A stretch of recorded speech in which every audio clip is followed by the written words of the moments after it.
अपना radio 96.9 FM।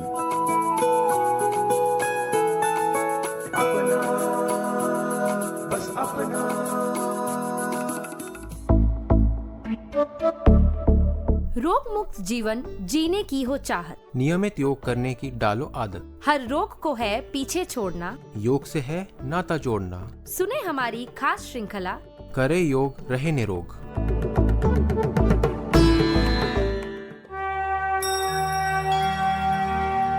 अपना radio 96.9 FM में आप सभी का स्वागत है। आप सुन रहे हैं हमारा विशेष कार्यक्रम करे योग रहे निरोग। मैं हूं कविता शर्मा। दोस्तों, आज के इस कार्यक्रम में हम आपको बताएंगे वक्र आसन के बारे में। वक्र आसन कैसे करना चाहिए, इसके फायदे हमारे शरीर के लिए कैसे हो सकते हैं, और इन तमाम बातों पर हर बार की तरह हमारे साथ जुड़ेंगी योग गुरु काजल चौधरी। तो चलिए मिले काजल चौधरी से और जाने वक्र आसन के बारे में विस्तार से।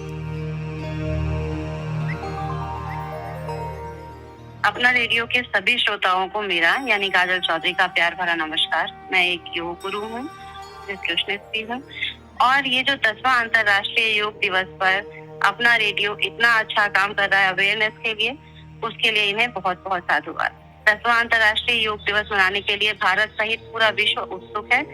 अपना रेडियो का यह योग जागरूकता अभियान वाकई सराहनीय है, जो जन जागरण में एक एक करके जो अलग अलग आसनों की विस्तृत जानकारी देके उनमें अच्छे से इसके बारे में जागरूकता बढ़ाने के काम कर रही है। उसी सिलसिले को आगे बढ़ाते हुए आज हम वक्रासन आसन की बात करेंगे।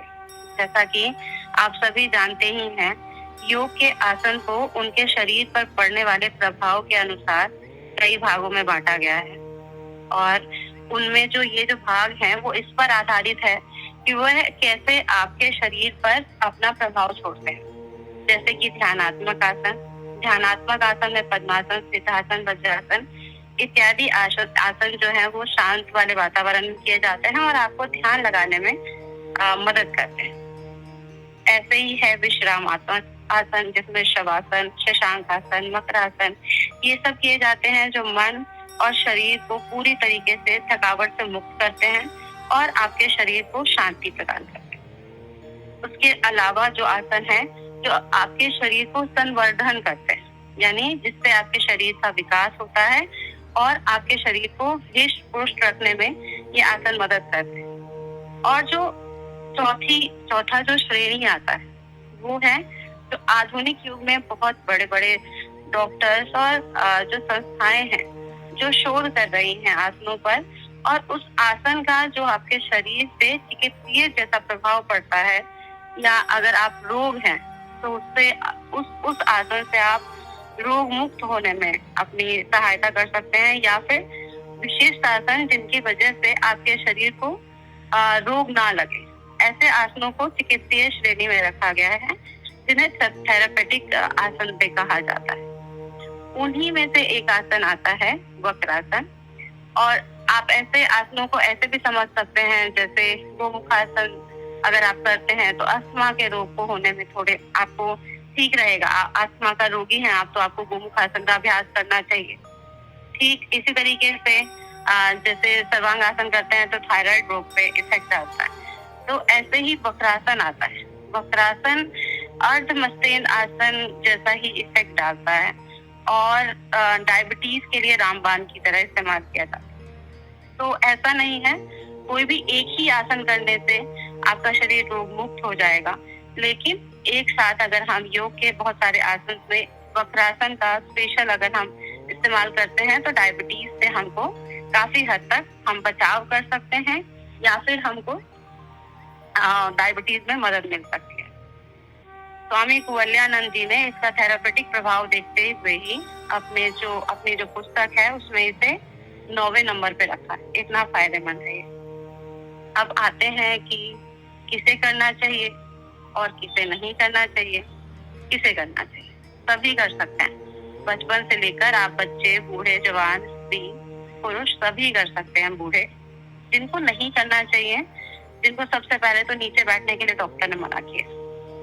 और दूसरी बात, अगर आपको नी प्रॉब्लम है, घुटने में बहुत ज्यादा दर्द है, तो आपको ये आसन नहीं करना चाहिए। अगर नी रिप्लेसमेंट की सर्जरी हो रखी है तो भी आपको ये आसन नहीं करना चाहिए। अगर कमर में एक्यूट पेन है, जैसे कि स्लिप डिस्क या डिस्क हर्निएशन, उसके अलावा भी अगर कमर में बहुत ज्यादा दर्द है तो आपको ये आसन नहीं करना चाहिए। गर्भवती महिलाओं को इसका अभ्यास नहीं करना चाहिए क्योंकि ये पेट पर प्रभाव डालता है, तो इससे आपको अलग तकलीफ होने की संभावना रहती है। अगर जो स्त्री है जो माहवारी के दिनों में यानी कि आप मेंस्ट्रुएशन की पीरियड में इस आसन को नहीं करना चाहिए। तो इस तरह से कुछ स्पेसिफिक है जिनको ये आसन नहीं करना चाहिए। और अब ये आसन करना क्यों चाहिए एक्चुअल में, कि अगर ये आसन हम करते हैं तो क्या फायदा होता है। जैसे कि मैंने शुरुआत में बताया कि डायबिटीज में फर्क होता है, उसके अलावा पेट और कमर के जो आसपास की जो फैट है उसको घटाने में ये आसन आपकी बहुत हेल्प करता है। साथ में आपके शरीर को लचीलापन देता है और फ्लेक्सिबिलिटी बढ़ाता है आपके शरीर। डायबिटीज में कैसे मदद करता है, आपके शरीर में जो इंसुलिन नाम का हार्मोन होता है उसको ये संतुलित रखता है।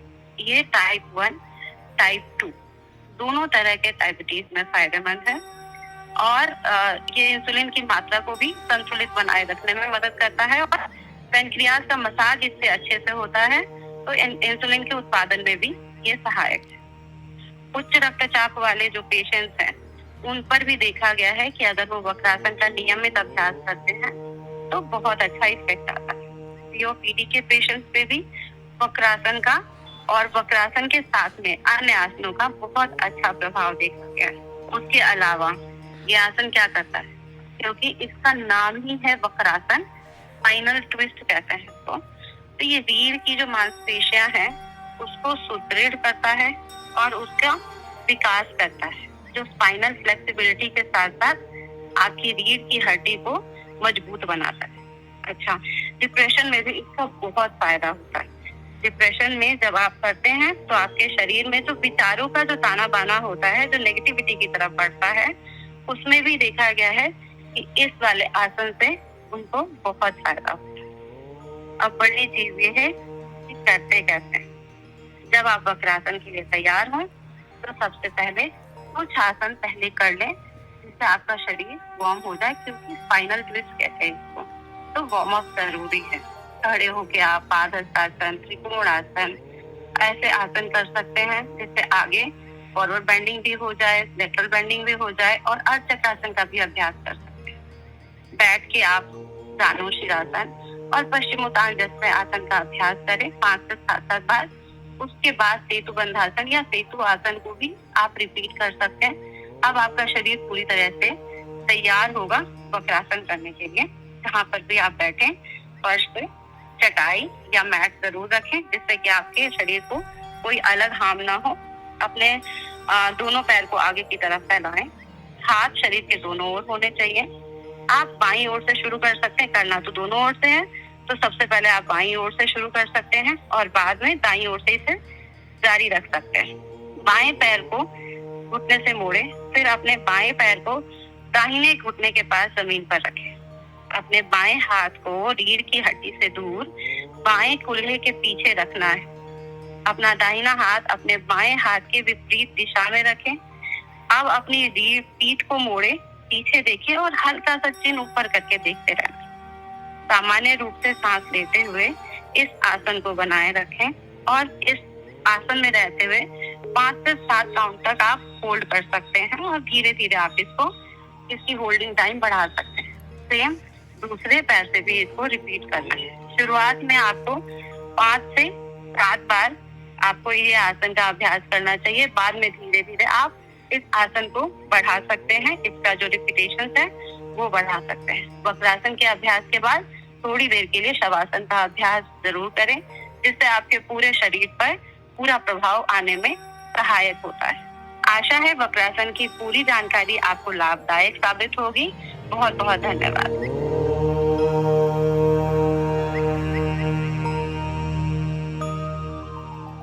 तो तो दोस्तों, कार्यक्रम करे योग रहे निरोग में आज इतना ही। उम्मीद करेंगे कि वक्रासन के फायदे आपको जरूर मिलेंगे।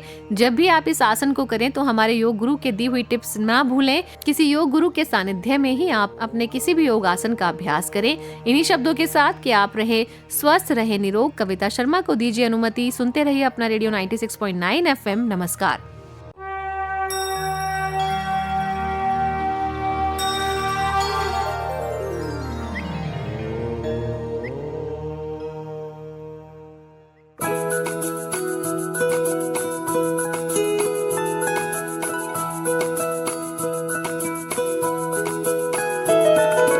मेरी ख्वाहिशें, मेरे अरमान, मेरा बस यही सपना, जिंदगी में हर कोई समझे हम सफर मुझे अपना, अपना, बस अपना।